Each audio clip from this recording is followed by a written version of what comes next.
Believe me, it's not makeup or paint. Paul Carrison's skin is a deep blue-purple color.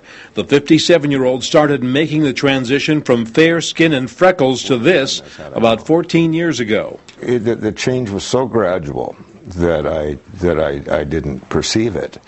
And other people around me, likewise. It was just so gradual that no one really noticed. It wasn't until a friend that I hadn't seen in several months came by to my parents' place to see me, and he asked me, well, what did you do? What Paul did was use a substance called colloidal silver, made by extracting silver into water with an electrical current and drinking it. It's billed as something that'll cure just about everything that ails you, and Paul swears by it. After it turned your skin blue, you're still drinking it?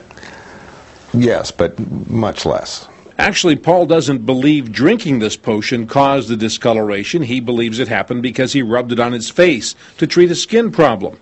But a medical condition called argyria has been linked to such discoloration since the days when silver solutions were used as antibiotics.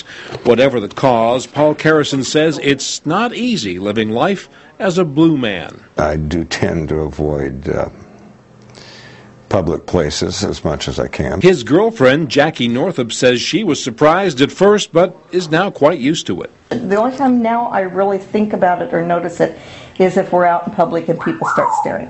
Paul moved to Madera about 6 months ago after living in Oregon. He says too many folks there weren't nice to him. He thinks people here will be different. I hope that they just...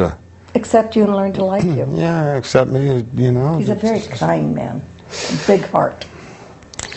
And I think that will happen here. Where I was, I rather doubt it would have. Okay. But this is a different kind of community here.